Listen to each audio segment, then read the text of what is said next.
Hello, good morning and welcome to the United Stand. This is your Manchester United Transfer News Daily, where we talk about all the latest Manchester United transfer news and give it that real fan opinion. And who would have thought we would have seen a club badge, a Fluminense. I don't even know if that's pronounced right, from Brazil. Pedro, we're going to be talking about him. We will talk about Kevin Strootman. I just want to shake my head about that. And a few other players. But let's start off with Pedro, because this is an interesting story. A few people were talking about it on the live comments last night. So he is 21 years of age. He was previously going to be going to Real Madrid, and then he did his cruciate ligament. He's just come back in the last couple of months. He scored a few goals, and Manchester United are linked to him. Now, I read this in the Mirror. You know, you're scouring through things. I saw it in the Mirror, did a little bit more digging, saw it on Sport Witness, who quoted Globo Esporte as a credible source in Brazil. And they're saying that Manchester United are interested and have begun negotiations for him, essentially, but they can't be done until June the 8th, when the presidential elections happen for the football club, but it would be a £22 million deal. So I looked into this Pedro a little bit more, and to be honest with you, he ticks a lot of boxes. He's quite an exciting player. I mean, I don't know. I'm going to put my hands up and say, look, we've been linked with Brazilians in the past. I remember, like, as I said last night, I remember as being linked to Gabriel Jesus. We didn't get him. Man City did. So let's keep an open mind with this. But as a footballer, obviously it's very difficult to. I don't watch Brazilian football. I'm sure many of you don't. But from reading and looking into it, he's 6'1". He's described as an all-round striker. Good in the build-up play. Good in the air. Strong.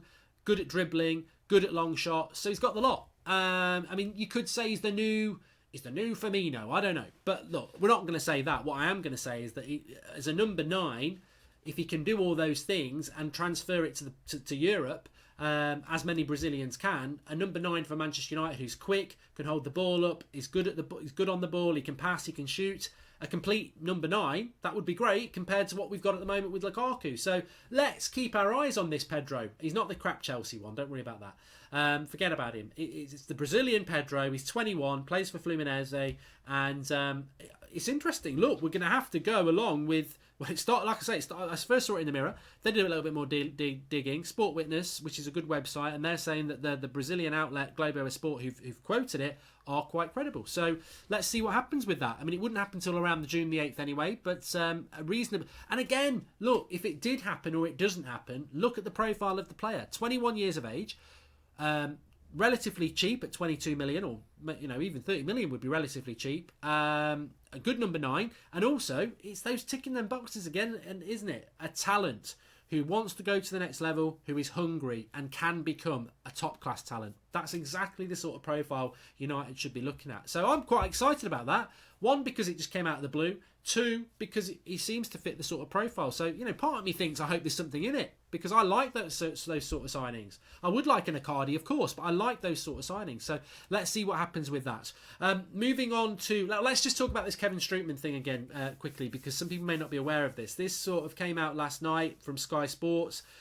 One of their reporters saying that Kevin Strootman, who went to Roma a year ago, went from Roma to Marseille a year ago. Marseille have offered him to Manchester United and Everton because they need to cut back on costs after a disappointing season. He's only 20. Well, I say he's 29 now. We were linked to him 5 years ago very, very strongly. When Van Gaal came in, he wanted to bring Strootman. Strootman did his knee just before the World Cup. He was out for a year. It never, ever happened. And I think if we'd brought him in then, it could have been a different story for Holland in the World Cup and also Manchester United under Van Gaal, because he was a very, very good player. I don't think he's ever got back to what he could have been. I think he's been a decent player since his knee injury, and Strootman's a player I really, really liked. I just think that knee injury was a problem for him. But the interesting thing is that why would he be of any interest to Manchester United now? He's not setting the world on fire. He's not been one of the world's best midfielders. He's 29. I'm sure, the trouble is, you've got to read these stories as they're read. Marseille have offered Manchester United and Everton Strootman. Doesn't mean Manchester United want him. A lot of players through the summer, as an eye-opener to everybody, will be offered. Manchester United may well have been offered Mark Noble. Manchester United may well have been offered Emil Heskey to come out of retirement. These things will happen. Not Emil Heskey, that would be ridiculous. But players get offered to clubs all the time. Manchester United will say no to lots of clubs. So Kevin Strootman being offered to Manchester United, there's probably some truth in it. We just say no. And we will say no. We won't sign Strootman. I think some people take these stories and think, oh, bloody hell, we're signing Strootman. I don't think we are. I think maybe we have been offered him. I don't think we'll be going for him. And I don't think Everton would either. But it actually might be a decent signing for Everton. But United don't need that sort of player. We need somebody who's got years in them, not coming towards the end of their career, and Strootman would not suit Manchester United. I put Dybala in there because Dybala concerns me. He might excite you. We spoke about Dybala a couple of weeks ago and the links to Manchester United, but actually there has been further developments in the last sort of week or so, talking about Manchester United been tracking Dybala for the last month. There's talk about speaking to his family members. Dybala, very unsettled at Juventus, but let's not forget, Juventus have their manager Allegri has moved on. Now Allegri and Dybala's relationship in the last season probably wasn't that great because Dybala wasn't playing many games. New coach comes in, Dybala could become very important. So that might change the direction nicely for United, because I personally do not think Dybala is the right sort of player for Manchester United. I have concerns about Dybala as somebody who really likes Juventus and watches a lot of Serie A football.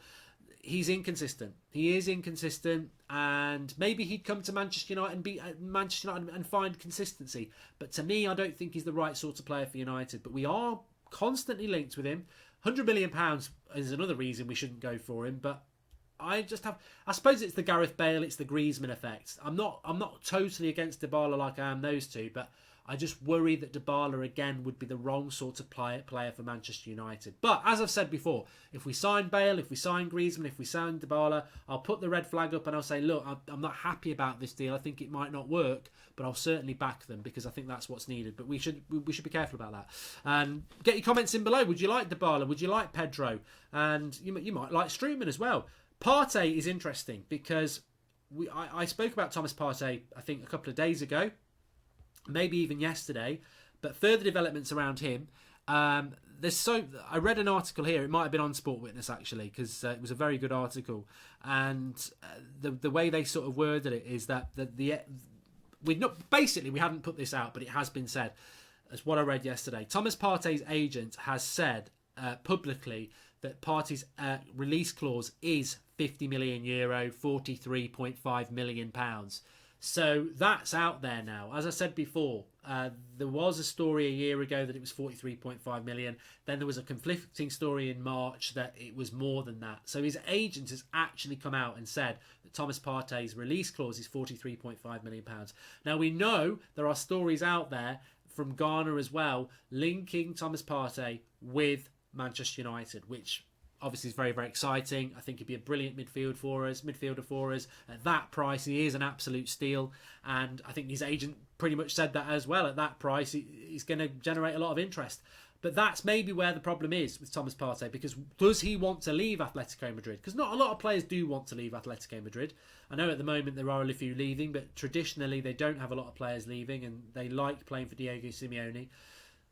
Flip it this way with Thomas Partey. It'd be a brilliant signing for us. We need a midfielder like that. He's 25, so he'd be here for a few years. He's energetic, tenacious. He can play a number of positions. He'd be really good for us. But there is a lot of stories putting out his release clause. Now, that could be to generate interest for him to get a move from Atletico Madrid. But on the other hand, it could be publicly put out there so that Atletico Madrid get itchy feet and go, we need to get him on a different contract with a different release clause because we're powerless. The reality is, and this is where United would need to act quick, his release clause is £43 million. If United ring up this morning and go, £43 million, get Thomas Partey on the phone. And Simeone's like, no, shut up. £43 million is the release clause. You're irrelevant. You get Thomas Partey on the phone, you offer him the wages, happy days, come on down to Old Trafford. That's how it works. That's what a release clause is all about. But maybe they're putting it out there because they want to stay at Atletico Madrid. And what they're saying is, look, the whole world knows how much I'm worth and they're queuing up to sign me. But I'm going to give you an opportunity to give me the contract I want, and I won't speak to any of those clubs until you've done that. And it could be that way. So it could be that he wants to move, or it could be that he's putting it out there because he wants Atletico Madrid to give him a new contract. Let's wait and see with that. And Sean Longstaff, we need to talk about him. Now, I've looked into this. Sean Longstaff, the Newcastle player. So we were linked to him last week. The day before yesterday, they said that United were going to bid for him in the next 48 hours, but it was in the Daily Mirror. I've sort of not took much notice of the Sean Longstaff deal, to be honest with you. But I have looked at him as a player. And I'm going to admit something here. I've had to go through YouTube clips and through the archives to try and get highlights of games from Match of the Day and stuff where he's played in them, to try and get some gist of who he is, because I don't really know. He's not actually played that many games for Newcastle. He hasn't. I can't remember how many it is, but he's not actually played that many for them. He's had, I think, well, I've put down here 8 appearances for Newcastle last season. So, you know, there's not a lot out there of him. So, but if the Telegraph saying we're going to offer for him in the next 48 hours, well, it'll be less than that now because that's a day old. So he's 21, he's 5'11", and from what I've seen of him, I'm going to say this with complete conviction, because I think you can look at a player and get an idea of what they're like as a player. And please don't think I'm saying he's as good as this player I'm going to say, because I'm not. But I do see similarities in what I've seen of Sean Longstaff with the way his body moves and the way he hits the ball and moves the ball between him and Frank Lampard. I think he shoots from distance, and the way he moves around is quite similar to him. And he's also quite similar to Darren Fletcher in relation to the way he breaks up the play and moves the ball. So, look, everyone wants to know what a player's like. From what I've seen of the clips of Sean Longstaff, and I will put my hand up and say it's a few seconds here and there, but the way he moves, like his agility and the way he shapes his body when he's moving the ball and hitting the ball, I can see similarities with Frank Lampard. And the way he defends and breaks the play up, I can see similarities with Darren Fletcher. By no means am I saying he's the next Frank Lampard merged with Darren Fletcher. He won't be that player. But if you've not watched him or you've not seen him, he's got that sort of body movement of those two players. So, look, I mean, it'd be a really weird signing for Manchester United to buy a Newcastle player who's only played 8 games. But I suppose, look, if he develops along those traits that we've just said there, he could be a very, very good midfielder. It's either going to be a really bad signing or absolutely amazing scouting to get him so early in his career at Manchester United. So let's see if there's anything in it. It's a couple of times now we've been linked to him, so let's see if there's anything in it. But the one that excites me the most is certainly Pedro. I hope there's something in that. I really do.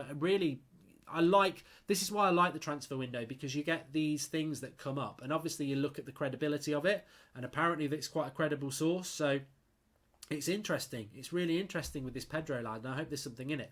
Get your comments in about Pedro. It'd be the number 9. Dybala, Thomas Partey, do you think he's wanting to move, or do you think he's trying to get a new contract? Sean Longstaff, does that make you feel scared, or does it make you feel enthusiastic? Get your comments in below. Smash a like on the video. Subscribe to the channel if you're new. Remember, we're back at 8 o'clock tonight. Every morning at 7 a.m. you've got your transfer daily, so subscribe. Smash a like on the video. Get your comments in below.